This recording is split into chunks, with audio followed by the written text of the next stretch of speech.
Right. Good afternoon, everyone, and welcome to today's webinar, Mental Health First Aid at Work and Executive Overview. My name is James Swart, and I'm the Director of Education and Leadership Development at the National Apartment Association. Thank you all for joining us today. Before we get started with our presentation, I want to go over a few housekeeping points. First, the presentation is being recorded, and following the session, we will post this on our YouTube channel and on the NAA HQ website. Second, we have allotted time at the end of today's presentation for live Q&A with Jennifer. Feel free to submit questions using the Q&A panel at the bottom of your screen at any time during the presentation. So before we dive in, I wanted to give a few words of context.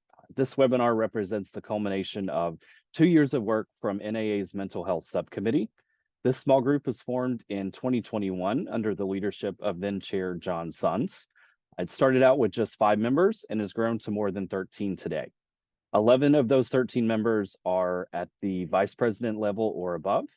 And together, this subcommittee has launched some very impressive initiatives, including the groundbreaking NAA Mental and Emotional Health Survey, which we'll touch on briefly at the end of today's presentation, the Mental Health Awareness Week webinar series, which will be returning for a 3rd year in 2024, a mental health track at NAA's Apartmentalize this year, and a sample mental health policy that can be downloaded and modified for your own organization. Most importantly, we formed a partnership with the National Council for Mental Wellbeing, who is the NAA of this space, a convener of 3,500 mental health providers coast to coast. They, in turn, have brought their best-in-class mental health first aid at work training solutions, which we'll explore in depth during today's webinar. With that, I'm pleased to introduce you to our presenter, Jennifer Cox. Jennifer is a manager of the National Trainer Network for Mental Health First Aid, USA, with the National Council for Mental Wellbeing. Her professional experience includes law enforcement, community behavioral health, youth services, county and state government, and corporate wellness.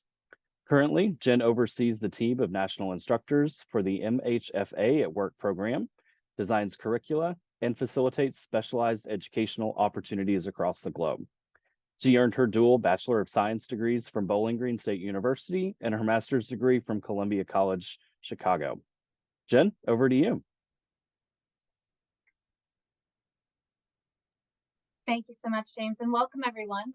Thank you so very much for taking the time today to step into this space in this conversation with myself and with James, and with the greater collective of the NAA. We've had the privilege and honor of partnering with the NAA for a while now, and it presented the opportunities for us to just kind of make space to have this conversation, to expand your curiosities. And so, as James mentioned, if you have questions as we move through the conversation and my information sharing here today, please do not hesitate to put them in a Q&A box or into the chat. Between the two of us, we're going to be watching them to make sure that we can answer them if we need to along the way, or if not, within that designated time at the end of our day today. But I hope that this generates even more curiosity for you in regards to what is mental health, what is mental health first aid, and really what role you can play as a leader within the space where you're working to create safety, to empower people with the right tools for literacy, awareness, to help us in this ever never-ending, journey of tackling the stigmas that are around our mental well-being, but also finding a way we're going to equip you with just a few little tools that you'll be able to use as you step out of the conversation here today, in addition to seeing what's possible for the spaces that you each represent. So I'm so grateful for the time here together, and I'll keep an eye on the chat as well as the Q&As in case anybody has anything that they're curious about as we move forward. But I have a lot to share with you as well. So mental health first aid, I'm not sure if you want to jump into the chat if you have that capacity or not, but if you've never heard of mental health first aid, welcome. If this is something you're familiar with, welcome back. It is definitely a community. Those of us that either are instructors or first aiders who have had someone help us with the skills that are taught within mental health first aid, it is open to anyone, no matter who you are, where you are, or what you may be navigating, because mental health and well-being is a human challenge. And we really want to step into the space with awareness, with consciousness, and honestly, with confidence. So hopefully we can help that together today. So James, go ahead and come up to the next slide. So Our starting place, James gave a lovely overview of what the National Council for Mental Wellbeing is, very similar to the organization that you all are a part of, but we are a membership organization that we stand on behalf of over 3,500 behavioral health and mental well-being organizations across the United States. And these organizations serve over 10 million children and families and adults in the communities where you and I live. This is this is a huge task. And are we saying that the system and the structures out there are perfect? No, they're not. But have they improved? Absolutely, they have. Especially through this experience of COVID, that has definitely propelled us in some new directions of being able to access things, but it's also opened up the door for our conversations. Now, the National Council is not just mental health first aid. They are an organization that drives social policy and change on behalf of those of us or our family members that may be living with a mental health challenge or navigating some crises that are related to it. As you can see from the screen, I mean, our workforce is supported. The mental health first aid at work curriculum is specifically for us in our corporate environments, in our workplaces. So let's be honest, we spend more time at work than we do at home. And sometimes now we're in this weird space of we're at home and working all at the same time. And so the lines of life got really, really blurred over the past few years. But we work diligently every single day from the federal level, the state level, the community level, and individual levels to help navigate, find the resources that are available, and prepare ourselves, as I said, with confidence and competence for this literacy around mental health and well-being, in addition to getting funding and passing laws. And 988, the crisis number that is now instead of the very long national suicide prevention number, we were key in getting that to change and orchestrate that across the United States. So very proud of that, in addition to our CCBHCs, which are Certified Community Behavioral Health Centers. That's that giant acronym you see on that slide. And the education program of mental health first aid, it's not just something that we thought up on a whim and said, hey, let's teach people how to do this. We are supported and empowered by Mental Health First Aid International. This curriculum is in 26 countries currently, all across the globe, aligned with the culture, the challenges, the prevalence rates of each of those areas, all with the shared theme of literacy, awareness, and saving lives. And Mental Health First Aid, the action plan I'm going to share with you today of how we utilize and what we teach people to use, that action plan doesn't change, whether you're sitting in China or Australia or the UK or in, Dallas, Texas. So we are a sense of community, not only here in the United States, but definitely around the globe to help people and be better humans to each other. So as we move into this conversation a little further, go ahead, James, if you want to advance a little bit. We want to figure out where we're starting. And I want to start with this understanding of what is this general landscape of mental well-being. We used to have the term of behavioral health, and we, as a council, were like, wait a minute, that's not encompassing. It's not inclusive of all that people and humans are navigating. So mental well-being, the landscape of what this is changed a lot over the past 10 years and really significantly through this pandemic experience that I don't know about you. I don't know if we're still navigating it, if it's over, if it's changing, but this has been quite an experience. And how we look at, how we attend to, and what we can do to support mental well-being has evolved along with this experience. So in the next slide, we want to take some time to look at some considerations. And I want you to just think about the things that we're going to look at. So do these, and you can paint these on if you want to, James. I think there should be 3 clicks. First off, we want to talk about where's the support? What are they? What does it look like around you? What is offered? And obviously all the benefits and supports that the NAA has established, the policies that James mentioned at the beginning of this. You are way far ahead of a lot of our other industries, and that's fantastic. But we do still have a long way to go because we learn every day, every month, every year of what we can maybe do better or what we need to attend to now that was or may be different. We're going to look at this landscape of what mental health and these conversations look like in the workplace, which I don't know if any of you have come into this thinking, we don't talk about this at work. Why are we doing this? I understand that hesitation. It has been something that's been ingrained in us in most of our work and professional careers, but things are shifting. And I'm going to help you with that confidence and competence as we move through the conversation today so that you can then empower your people to be able to do this in a safe way under all the guidances and HIPAA and Americans with Disabilities Act and all the things that guide us for safety. We're going to talk about where they land there. And then obviously, what is this potential impact for you, your offerings, your involvement, or what this is, the hope is with NAA and our partnership together to bring to the people under your organization. So in the next slide, we are going to take a moment to see what is this and what is it not. Because mental health first aid at work, it is just one piece of the puzzle. It is a piece of the puzzle for us to help navigate and bring some of those challenges and barriers that we talk about in our awareness.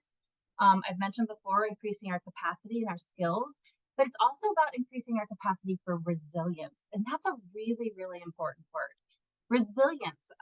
As human beings, we all have the capacity for resilience. We can strengthen that. It's not like it's unique to some of us and others don't have it. But some of us are more focused on the strengthening and the building of this resilience.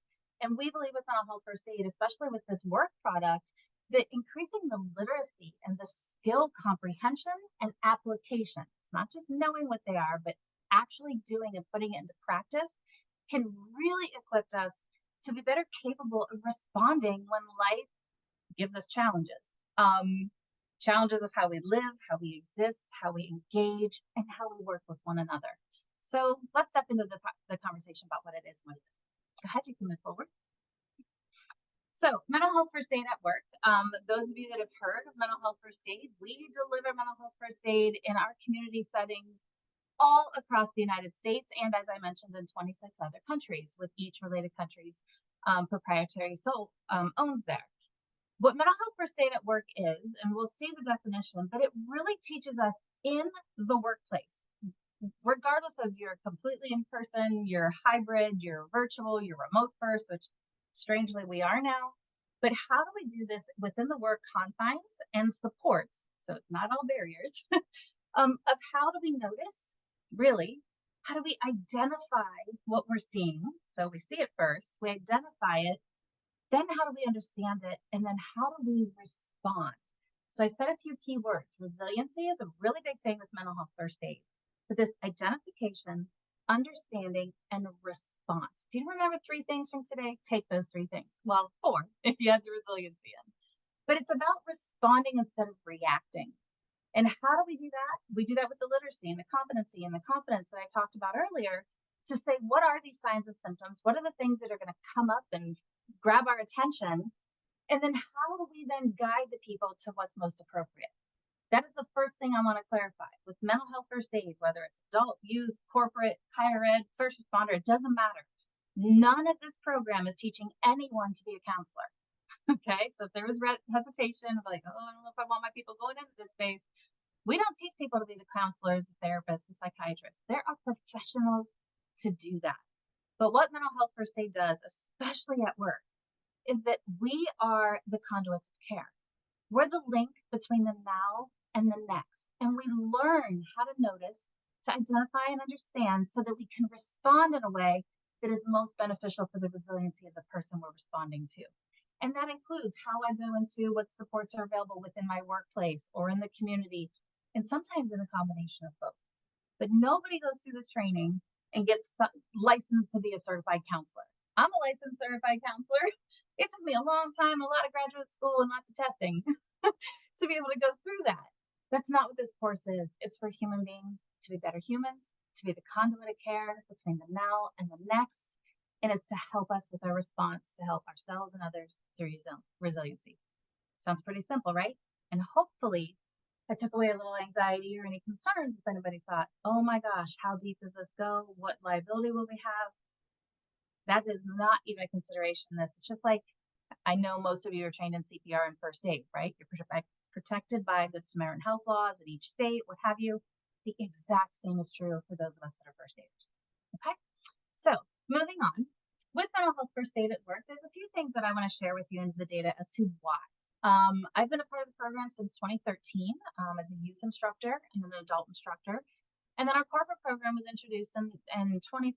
And it's interesting because what we know is that the data that's up here, I mean, the one that stands out the most to me is that 1 in 5 of us will experience a mental health issue in the course of a year. 1 in 5 of us.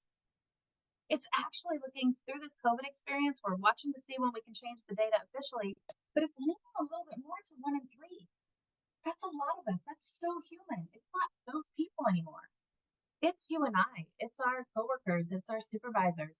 It's our friends and our family members. It's our children. It's our spouses.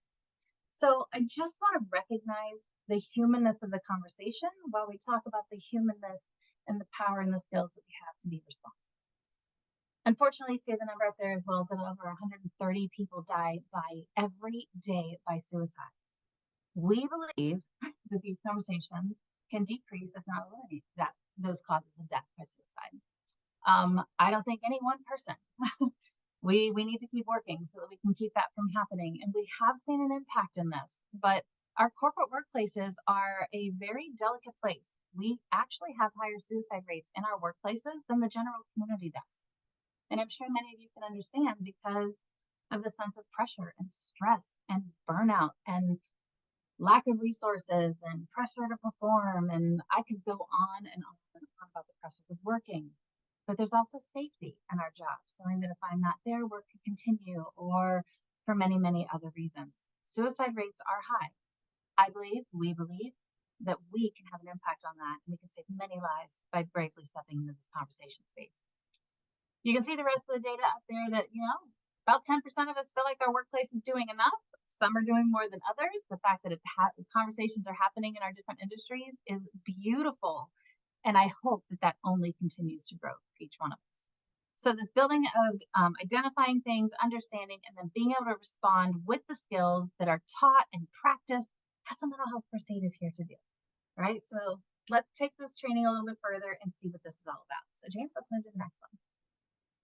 Now, what is the value? I gave y'all this, but if you want to read it, please feel free. When you get the PDF of this, you can dive deeper into all of these words that are on the screen right now. But the program actually started in Australia in 2001. It came to the United States in 2008, the corporate program in 2014.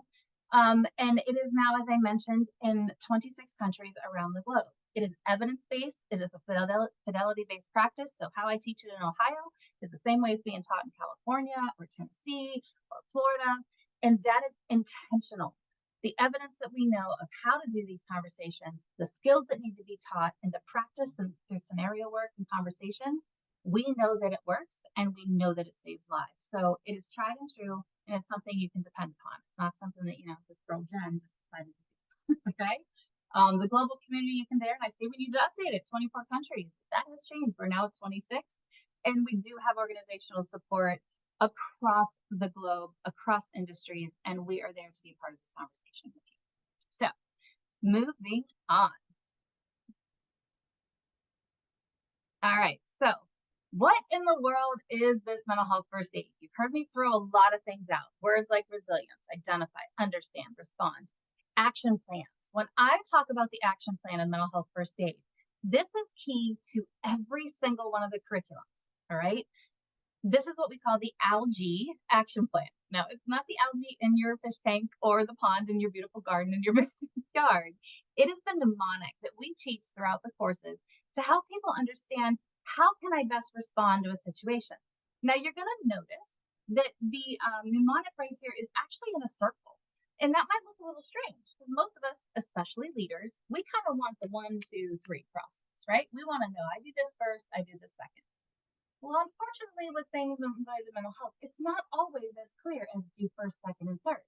We're humans. We have ebbs and flows in life. We have different levels or variances in the spectrum of experience and the spectrum of mental health challenges. We need to be able to come in the best place to come in and then move through the steps in a way that works best for that individual in the space that they're occupying, not just my agenda of what I think should happen next. Because how often does that always go? The way we hope it goes. So when we go into mental health first aid, you can see the definition here, and that's one of the only things I'm going to read to you today. But mental health first aid at work, it teaches the employee culture, the community of your organization how to identify, understand, and respond. There's those words again. So what the signs and symptoms are of mental health and substance use challenges. Okay, and what do they look like in the workplace? Because they do look different in our work settings, in the housing industry, versus it looks like in the manufacturing or in our general community at the church or with a child in school. So this program and what we're sharing with you today looks at those uniquenesses to not only the human experience, but how am I going to see it as a supervisor? How am I going to see it with my colleagues? And how am I going to see it in relationship to the risk and protective factors, which I'll get to in a moment, in the industry that you all are so immersed in. But then it also provides customized support in regards to the case studies, the scenario work that we do, but also your organizations and national policies, procedures, resources, and employee services that are out there. Because we want you, if you notice and you're looking to be responsive, to know literally what's at your fingertips, not what's just across the country. Right? So you need to know what's in your backyard, around your desk, or down the hall, just as much as you need to know what's available in the bigger area. So what does it cover? What the next clicks James going to give us is just going to let us know everything that I shared with you already. So James, if you don't mind giving us another click. The signs and symptoms I mentioned, strategies for those difficult conversations, regardless of your job title, of who you are. It's for the human, the first aider that is being responsive. It helps the individuals know that recovery is possible. And then how can we in the workplace and humans within our capacity, within our boundaries, support someone in that journey of starting it or along the way? It addresses mental health stigma in the workplace because you and I know it is there, right? And it also looks at what are those guiding principles of safety, of privacy, so that we can be responsive, not compromise ourselves, maintain our safety and liability and all those things that we have to think about in the workplace while we help support the resilient strategies, alleviate the burnout that you and I might be feeling, which many of us may be right now, that time of year, by the way, and how this action plan that I just mentioned can be utilized logically, simply, and in response to crises and non-crisis situations. That is the beauty. It doesn't matter if the fire's burning or we're just noticing something that's different. This action can be used across the spectrum of a person's experience and our capacity to respond. It's pretty exciting when you get to see it and when you finally get your hands in it. So if we move forward, the next slide is going to show us this landscape that I mentioned. So mental health first aid, what is it? It is a high impact skills-based training. I promise you that this experience is not death by PowerPoint. Anybody love that kind of training? I personally can't stand it. It's not death by PowerPoint. It literally teaches the concepts, expands them to apply them in real life situations, and then you practice how to do it in a safe environment. So in this process of learning how to respond, just like we do in physical first aid when someone's bleeding or they sprain their ankle or have a crisis like a heart attack, right? Or an overdose or something like that. We teach the same thing for someone who may be having a mental health and or a physical emergency or development. Because sometimes you can't tell and you don't need to tell what's happening, but we want you to be able to respond to get the person the help they need in relation to what's happening with them. This is also a huge opportunity for employees, regardless of job title, status in the company, longevity, whatever, to gain the skills and confidence to provide direct assistance, not as a therapist, but as a support and a conduit of care or a bridge to that person who may be needing additional support services, emergency or not. And the beauty of this, which is something our community programs can't always do, and we have mental health first aid adult instructors at NAA, and it's a beautiful team, but the corporate product is delivered only by our national trainers. They're subject matter experts. They all have corporate experience specific to the industry that they are aligned to talk to, which allows us to tailor and customize the conversation to the people in the room, to the industry, to the collaborations, and serve as a support as you move through after the training. So it's not like, hey, you did this, good luck, hope it works. Okay. It's actually to help relate and bridge and bring it to life for you. Now, I mentioned it's not going to make you a counselor. You don't have to solve the problem for the individual, but what it can do for us is help us to be caring and compassionate colleagues, help us be ambassadors for the mental health and the well-being that is already happening and that maybe we want to be a part of to expand to the NAA. We are informed helpers, we are resource knowledgeable, and we also are going to understand what's our capacity and our awareness, what is appropriate in our roles as first aiders and what is not, and how to get it to people that should and could manage those things that are outside of our own capacity. Because we all have limits and we should, right? But what it will teach you to do is to learn how to observe when things are changing for someone. It helps us to understand how to be responsive with a non-judgmental listening ear, how to respect that person's privacy and our own within the policies and procedures of our organization, and literally serve as a very vital link to early intervention. And if we can do that, most often we can derail the opportunity for any crisis related to mental well-being to actually develop, which I think is pretty an amazing place to be. So, and I see, um, are we having an issue with microphone? Are we okay, James? I just want to double check. I saw that in the comments that everybody can It's hear me. sounding fine on my end. Okay. All right. If it changes, Erica, I see your comment in there. Let me know. I've gotten as close as I can without like diving into the camera here, but I want to make sure you hear this. You're welcome. Thank you for letting us know. All right. On the next slide. Sorry to disrupt, but I just want to make sure everybody's hearing this, right? So how do we help? This is really summarizing what I just said to most of us here. We want to reduce stigma. We can do that. And you can click one more time if you want, James. It's going to bring the rest up. It's about increasing our mental health and substance use literacy, how we understand, not just what we assume or what we've heard, because a lot of that is misinformed and misaligned. It does provide us the appropriate connections to the resources internally and externally for our organization. And we do know, and you can see some of the data here, that it increases the likelihood of employees reaching out because there's a sense of safety, of knowing that, wait a minute, they're taking the time, we're investing in this, people have that at training, maybe I'm not alone in this, and just maybe there's a possibility they can help guide me to what will make my life next steps, a recovery process, or a little different than maybe what I'm experiencing right now. So, all right, in the next slide, we are going to transition here a little bit and talk about, I can see, thank you for being in the chat now, but do you think, or do you believe that there's a need for these conversations of mental health awareness or readiness support in your workplace? And if you do, and you can do the emojis, either type in a yes or a smile or a thumbs up, but something that'll work for you, and say, do you think there's a need for this in your work environment? I'm hoping you do, because that's probably why you're here, right? All right, lots of these. Thank you, thank you, thank you. Since I can't see your faces, I love that the chat is going up. Thank you for that. I want you to think about, with your responses here, think about how we have historically responded or promoted physical health in the workplace. Have we been really comfortable with doing that? I know when I first started my career, you know, the biggest things we saw, like this time of year, when the challenges for walking or weight loss, or what do they call it? Not a single pound or something like that was happening. But it was all about weight loss or smoking cessation. And that's about as broad as some of our benefits or health promotion maybe went. Anybody kind of feel that as well? That that's been pretty, yeah. Or it's been is looked at as a weakness. So why would we go there? Because if I talk about it at work, people are going to think I'm not capable to do my job, or fill in the blank for the other questionable things that come with that. Thank you, Katie, for that. That's very important. We didn't talk about mental health historically very well at work because of the weakness, the judgment, the what if they know they'll pass me up for the promotion, or what if I can't? Maybe I don't have the skills. We didn't align and we didn't manage health in a parallel and congruent way. And I think that's been quite a disservice, especially through the experience we have all just gone through.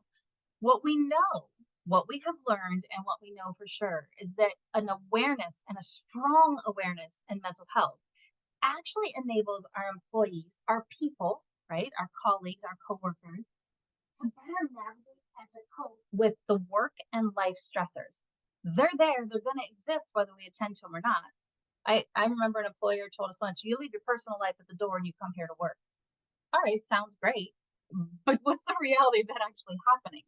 Because, by the way, life comes to work with us and work goes home to life with us. And right now it's kind of blended and weird and all in the same place at the same time. It is impossible. Thanks, Ashley. Thanks, Kendra. You're right. What we know is that if we have this awareness, we build these skills, we can cope, we can navigate better when work and life, the stressors that live together, get hard or disruptive. It helps our productivity levels to increase, and we can actually access our fullest potential of living and working. So important. And this is impacting all of us, and all of us have a role to play in these conversations. So let's take a look what this can be. On the next slide, the current landscape, I mentioned this, and I'm not going to dive super deep into this, but I do want to take a moment to help you understand that we've had a lot, all right? So the first click that James is going to reveal for us is that industries across the board have traditionally looked at, hey, what's the physical impact or what's my productivity going to impact? But what we know is that regardless of where we work, how we work, what we do, our psychological health, our whole health includes our mental, our social, our emotional, our spiritual, and by the way, what's not on there, our financial, our occupational health and wellness. They are all connected to each other. In mental health per se, we talk about all the domains of well-being and what's impacted. But let's think about this. We work long hours. We have difficult environments. You all in the housing industry, you're dealing with people's homes and their well-being while you're trying to make your job happen and provide the environments and all that for them. Physical injuries, we're visible. We can see when someone has a broken leg and a cast on it, right? But cognitive health and mental well-being, these issues aren't easy and as tangible to put our fingers on and say, oh, I see that right there. They're invisible. And so a lot of times we neglect this. Most workplaces historically say, there isn't any empathy for that. You know what? You're having a rough day? Good. Suck it up and get back to work. Sorry, but that's a lot of times what we would say. What we're seeing is there's a lot of repercussions to that, not only on the individual, but that mental health issues and well-being deficits for people can actually impact business of how we do things. It actually costs our mental health can cost our industries about $1.4 trillion a year. And we've been able to identify, especially since 2019, that stress, not depression, not anxiety, not substance use issues, stress has been identified as a significant factor.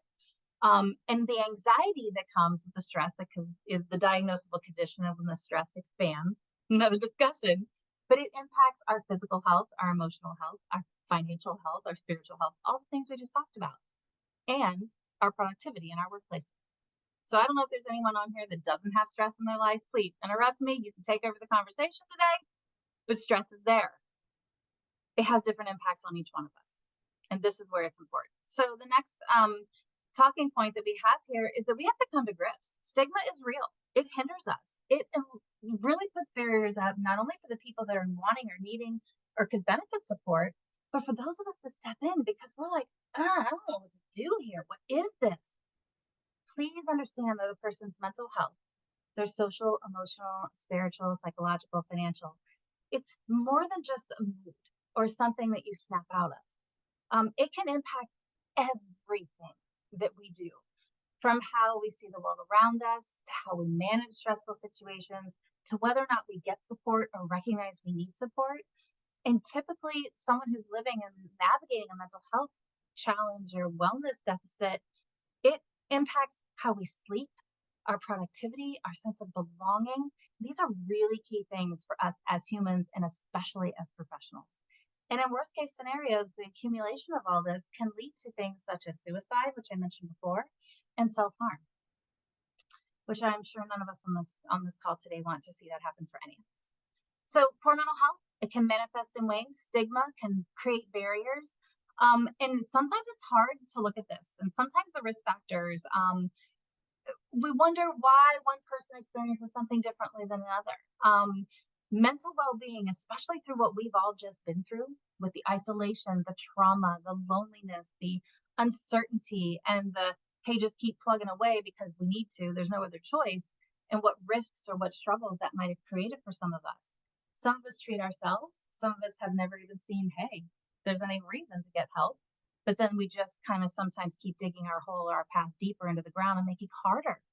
And I just want to remind you that it's not always the difficulties that we see. And when you can click on the next one, James, here, that wellness involves more than the physical. As I mentioned, it's not just something you can touch and put your finger on. This may be a very happily someone who's in a relationship that they're having with married or a couple. Maybe their finances are great. Maybe they're successful in the person in the way they're living. They have a great circle of friends. They have close family ties. But that individual, although on the outside looks like they've got everything, they may still be finding themselves very overwhelmed in this experience of wellness. All right. So it's important for us to be a part of this, to recognize and take care of ourselves and also help those that are around us. Now, the last button on this as well is that COVID, it was tough. Yeah. Didn't we? We had a lot of things in life that changed and a lot of things that were difficult, and we've lost people and we've lost the ways that we were used to and we felt safety and confidence in. But I can also tell you that in the work world, there's nothing new. Prior to COVID, we had absenteeism, we had illness, we had accidents, we had burnout, and they didn't stop while this COVID experience and this pandemic was also happening. So it compounded and made everything for all of us, even those of us that did feel like, hey, we got it together, it got a little bit more difficult at times and sometimes longer than others. So this is part of the reason why this conversation is, if ever, so important now, but it honestly has always been something that we just didn't recognize, but now we can't look away from. So moving to the next or the next slide here. This current landscape sets us up for a couple things that I want to help you with. Mental health first aid. These are some of the primary components that our corporate curriculum specifically focuses on in your world, in the property management industry. Stigma, understanding that this is a brain-based disorder, the things we're talking about, not like I just woke up today and said, hey, I want to have major depression. Let's see how that goes. We talk about what mental well-being is, what wellness is, and define the terms that you can understand what mental illness or a disorder is versus feeling unwell or sadness or grief or stress. We literally step through and look at what are the signs and symptoms, what would draw my attention in the workplace. And we look at those signs and symptoms as if they're early noticing, if they're escalating or worsening, say, oh, wait a minute, we might need to do a little more than just notice, or if the person is in a place of crisis, because those signs and symptoms can be very different along that spectrum. But we also talk about the recovery opportunities and how this algae action plan can be used in all of this. Now, with the next click James pulls up, you've heard me say a couple times, it's all done within the context of your opportunities, your challenges, your policies, your procedures, and the resources available to you. Now, I want to talk about stigma in the property management industry before we move on. There's been some recent research that shows that it's 76% of age 18 to 34-year-olds say, and will speak about the fact that they struggle with their mental health, but only a quarter of them receive professional help. Quarter of them. We know that about 57% of our employees do not share their mental health conditions because they feel ashamed, concerned about discrimination, and are fearful that if it's shared or someone knows, they're not going to have the opportunities to expand their professional advancement careers. We know that anxiety and stress are routinely dismissed as, tell me if you've ever heard this before, it's just part of the job. We just got to deal with it. We don't have to, though, do we? We also know that about a third of us are reporting that anxiety and depression are causing us to not be productive in our everyday tasks at work, that we struggle with our challenges, but we're also hesitate to take the time off to take care of ourselves because of the fear and the worry and the concern about the repercussions of not being there. Any of this sound familiar to anybody? And this isn't just in property management industry. This is happening in our work world. But I want to give you some insight into this. We want to talk about there's a brain science, right? The brain science in this, I kind of jokingly said, nobody wakes up in the morning and says, I want depression. But the stigma of mental illness, because of the misunderstandings and the misperception, can actually be as disabling as the illness itself. Did you hear me with that one? The stigma of mental illness can be as disabling as the illness, the depression, the anxiety, what have you, itself on a person. And it's a huge barrier as to why people don't get the treatment they need, don't even know, even despite the fact that they're struggling. I mean, how many of us have said, oh, I'll be fine as long as I get through this project, or, whatever, it's part of the job, I just need to suck it up. And then we start to notice we get sick more often, or we're constipated, or we have migraines now that we never had before. And wow, where did that come from? Or maybe things get more escalated and we are navigating things that we really should get professional support for. The reality is that our mental health is just as important as our physical health. And like our physical health, it affects all of us. This is humanness. It's time to start talking about it. So on the next slide, we're going to talk about it. So in the chat, tell me, what do you think the answer to this question is?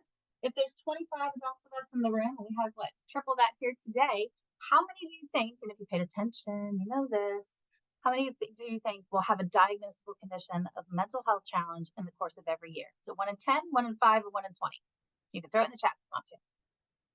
We'll see what our consensus is. All right, y'all are paying attention. 1 in 5. 1 in 5 of us. You can click James and show it's going to highlight the result in here. But it's also on the next click going to ask you what are the most common disorders that we as humans and professionals are experiencing in the US. Now, I didn't tell you this one. So throw in the chat for me. What do you think the most common mental health disorders are that we are living with as adults? Just plop them all in there. Plop, that's a technical term for you. Seeing depression and anxiety. Oh, lots of votes for depression and anxiety. Okay. Yeah. All right. There's brilliance in this room. So, y'all, it's so interesting. Pre COVID, the #1 mental health challenge for adults was depression. #2 was anxiety. #3 was substance use. Because guess what? We like to use substances to self medicate when we're feeling sad or our stress levels are high or low. What we've seen is those positions have shifted slightly. Through this COVID experience, the #1 mental health challenge that most of us are living with is anxiety, and depression is second, but substance use has stayed the same. Are you surprised by that at all? I'm really not, because think of the stress we've all been through. But here's a little insight as well that you learn in the training is the signs and symptoms of anxiety and depression are so similar that actually many of us that are navigating one may also be navigating the other. Welcome to the humanness and how this can sometimes get very gray, right? So with that in mind, moving on to the next conversation here, we're going to define a few things. And I'm not going to read all this. You can go ahead and click through this. We'll start with loneliness. There, James, loneliness is something that we have navigated to some degree or another, right? Have you ever had those times you're just like, gosh, where is everybody in my life? Are there people there? Even if we're in a crowd of our friends, we still feel like there's, we don't really have a connection. This is very, very, very common in humans and has been escalated throughout this COVID experience. Now, stress, the next one, most of us have it. We all have it. And guess what? Not all of it's bad. It's not. Stress can actually be good for us. But when it starts to be a response from that external thing that's happening and it doesn't get resolved, that stress can become burnout, which is the next thing up here. That's where the chronic stress overtakes us. Instead of being go, go, go, get it done, push, push, push, I'm over involved and things are hyperactive. Burnout's where we're like, I don't have the energy. I'm done. Whatever happens, happens. Fine. We become neutral. It's like a car that overheats and just everything says, oh, it gets real hot and starts smoking on the side of the road and then nothing works. It just stops. Not even the radio wants to play. That's what burnout is. And it's when the stress is not managed and our body takes a turn and our brain takes a turn and says, can't, check out. Okay. Or it's the person you're working beside that you're like, and I know I'm not the only one who's had this experience. You're like, when are they going to retire? Because they just come in, they leave. Like we're going through the motions like a robot here. Okay, don't point any fingers on anybody here. But that's one of the things and we notice and we draw out is that burnout is the person that just checks in and checks out, checks in and checks out. No dynamic to their existence or their exposure. And I felt that way in roles in different places before, not now, but I have. It's a tough place to be. That can also develop into anxiety, which is very different than stress. When you look at what's up there, it's a specific response to an internal pressure, not an external one that stress is about. But the external might also be present, which compounds our experience, right? It's that persistent feeling of dread or not enough and I can't, or it just continues to stay in my focus, which then is different than the depression, which is the last one here we want to identify. And we listed these out. So you can go back and look at this later and help and see maybe where am I at? Where is this person I'm navigating or working with or seeing or has come to me on my team or in my family? This is different than grief, though. Depression is. Please understand that sadness we all feel, but that doesn't mean we have a diagnosable condition, a mental health challenge. Neither does if we're stressed.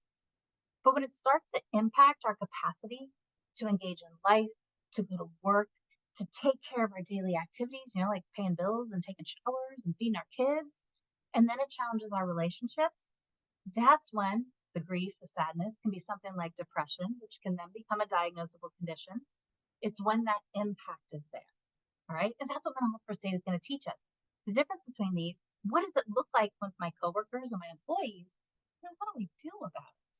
So hopefully this is helpful, especially later for you to go back through because I want to demystify a lot of these conversations and these thoughts. So in the next moment, I'm going to take the time for us to say, so what do we mean with this? What's the focus? When we get into this place and we see the prevalence rates, what can lead? Remember when I mentioned that why would one person sitting beside me experience a mental health challenge and another one won't? Well, it's because of these risk factors. And this is something in their training. And I just want to bring to our awareness here today. We're not going to deep dive into this, but think about the things that challenged you through this pandemic experience, right? If you already had an illness, did COVID experience make you a little more stressed, uncomfortable, or vigilant about how you took care of yourself? That's a biological factor, a risk that could be there, diabetes, heart issues, whatever. We heard it all the time on the news, right? Maybe there was family or life structure. Maybe there was neglect. Maybe being home with the family was too much in these times of isolation or quarantine or whatever. Maybe being at work is too much for the time that we spend there. So, what is our structure around us? What is the social? Are we exposed to violence or workplace stress? Yeah, sure we are. What is our cultural experience, or what is innate in the culture and the traditions and the practices and the environments, the faith, and all those things that maybe aren't serving us in a way that propels our health, okay, or limits our engagement, or provides us a different way of engagement than maybe is what we might need in this moment, and we won't go because of the culture barriers, created or not. And then sometimes it's the psychological, it's the trauma, it's the grief, it's all the other things that happen. Now you see these categories, right? This is the stuff that makes it harder, increases the likelihood of someone developing a mental health challenge, but please know it does not predict that someone will. It just, the more we have, the more the likelihood, but it doesn't mean, oh gosh, so and so, had exposure to violence in the workplace, they will have mental health. No. Okay. And please don't start diagnosing your friends and family members when you look at this slide. Now, the next click is going to show the protective, the counterbalance, the anti-venom, the supports that even if these risks are present, the protective factors can actually reduce the impact they have on a person's sense of well-being. How beautiful is that, right? So if you look at those, the categories didn't change, but the experience around us or the supports around us does. Taking care of our bodies, feeding our bodies with healthy things, interaction, feeling a sense of connection, safety, purpose, integration, stability, and consistency in our life. It may be that sense of identity or belonging to a group that we feel a part of and safe within. And the fact that we think that we have the capacity or the resiliency to control and regulate ourselves and our environment and what's around us. These will both exist for people in different combinations. But the beauty is the protective factors we can influence.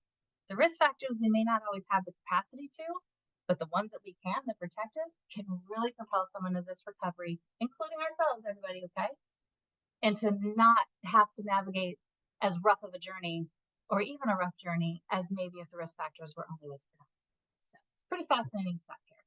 Now, if we move on to the next conversation here, risk factors specifically for the property management industry, these are in addition to the human factors I just showed you. And I don't want to put these up here to say, oh, this is so bad, but it is important that you have them on your radar because the uniqueness of the industry that you work in and that you dedicate your energy to and the people around you do, these are layered potentially upon the risks that are already innate for us as humans. But guess what? So are the protective factors.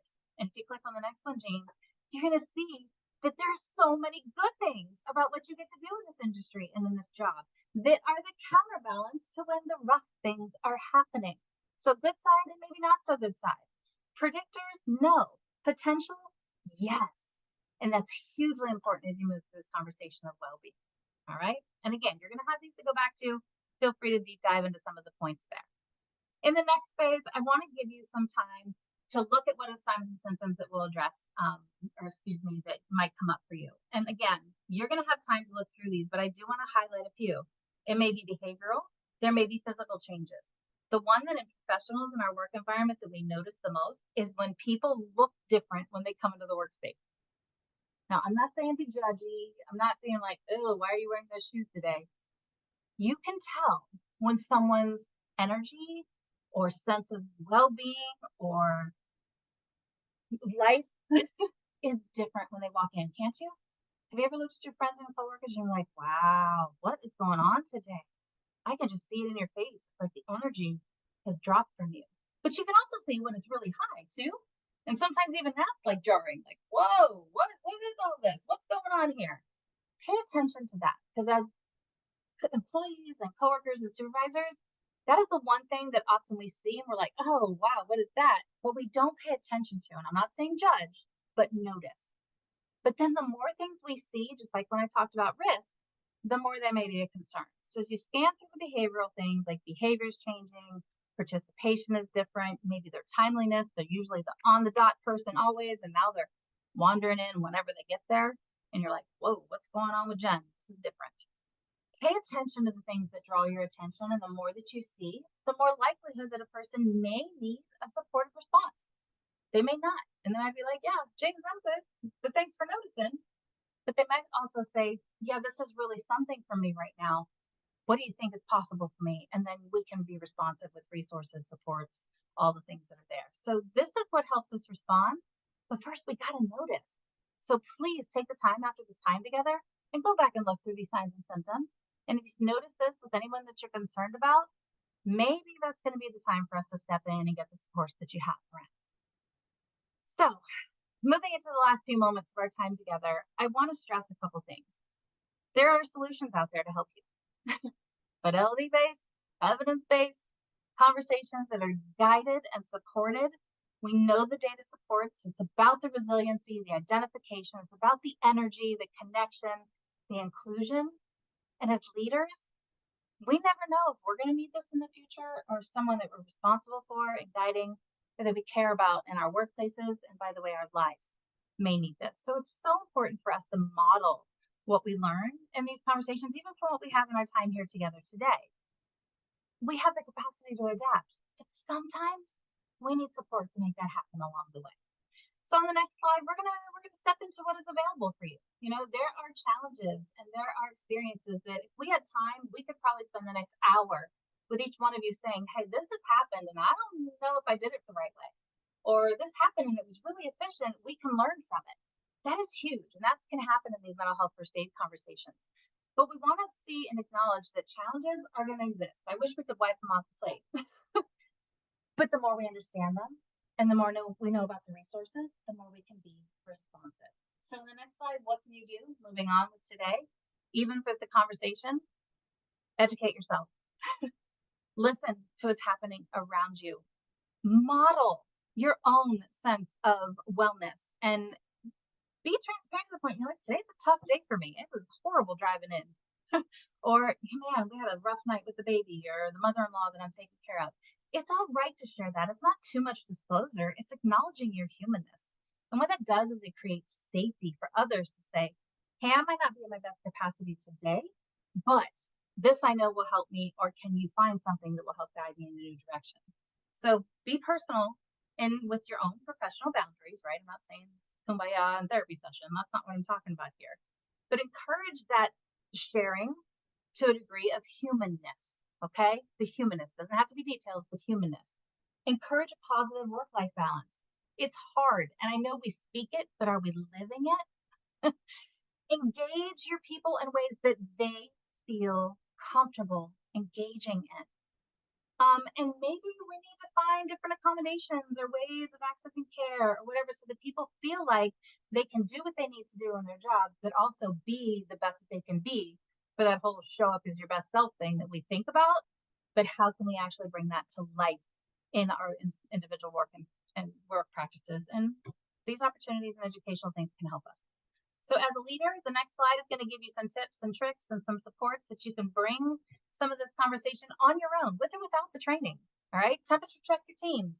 I do that every day with my teams. Every time we meet, like, how are we really today? What are we feeling? Are we overwhelmed? Are we feeling productive?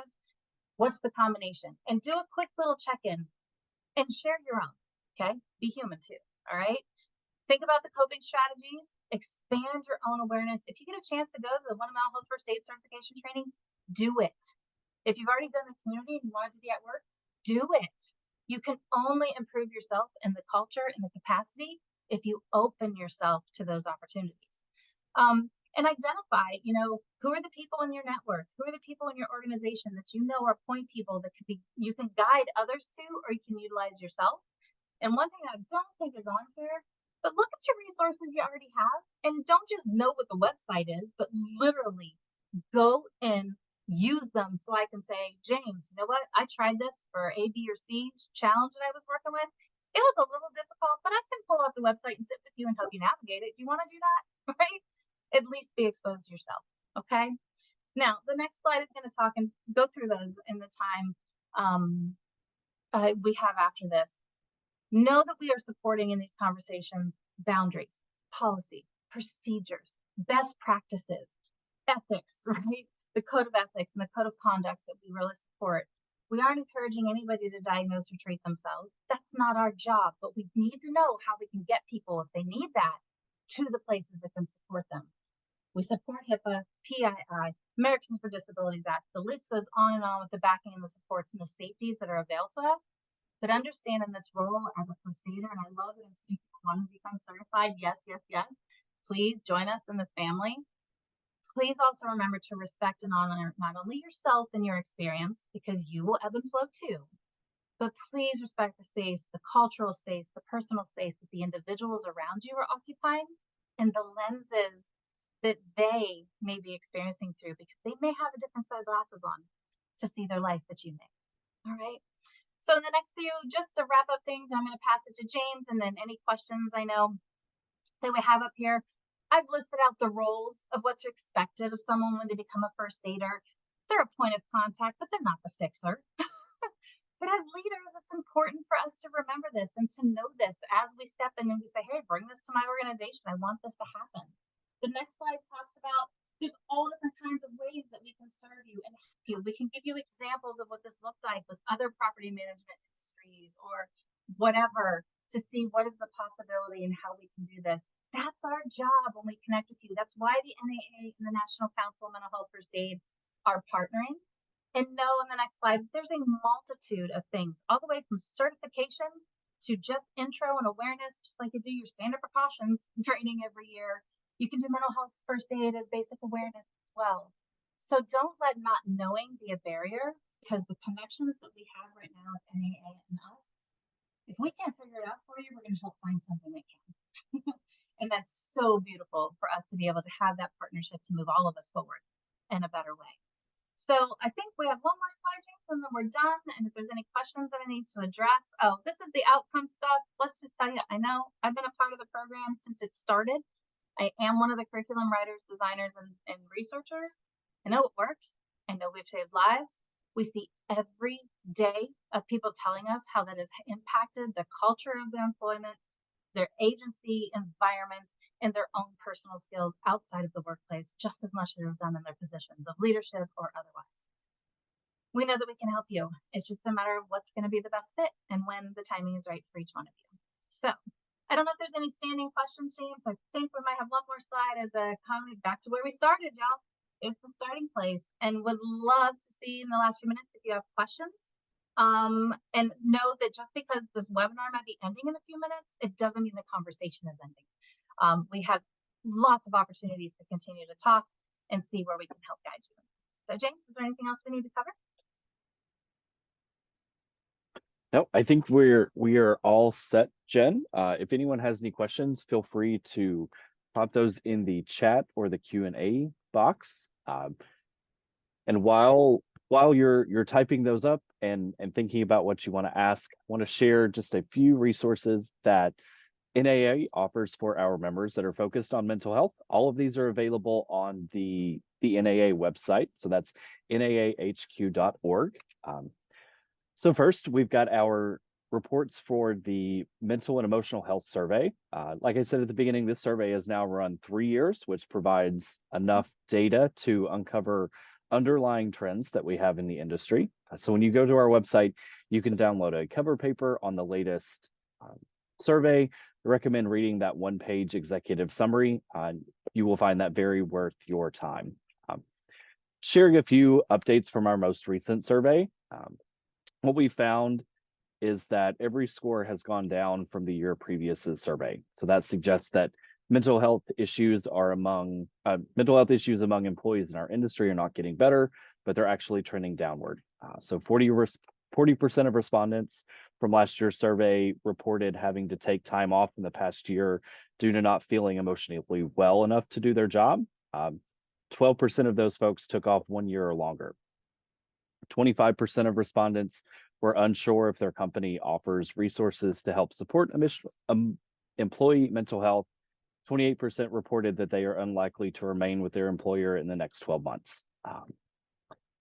We will be running this survey again in 2024. Some more details on that will be shared via email in Q1. As I mentioned previously, we've got our Mental Health Awareness Week webinars from the past 2 years posted for on-demand viewing. We've also got 2 additional mental health sessions from last year's Apartmentalize posted for viewing on NAA's YouTube channel. You may want to start with the recording that covers the 2022 Mental and Emotional Health Survey and go from there. I mentioned at the beginning, we've got a sample mental health policy available to download and customize for your organization on our website. And finally, NAA is pleased to have sponsored 12 NAA members to become certified mental health instructors. A person that can teach the one-day mental health first aid at work course to employees. Their bios and personal statements are up on NAA's website, and you can submit an inquiry if you would like to have one of those folks come to your company and do some training. So if you have any questions or you'd like to know how your organization can support the initiatives of the Mental Health Subcommittee, you're most welcome to connect with our current chair, Kendra Butterfield, who has been with us today, our past chair, John Sons, or you can reach out to me directly. And seeing as we have no questions that have came in, again, I want to thank everyone for participating. Jen, a special thank you to you for joining us today and sharing. Everyone have a fantastic afternoon, and we will see you again soon.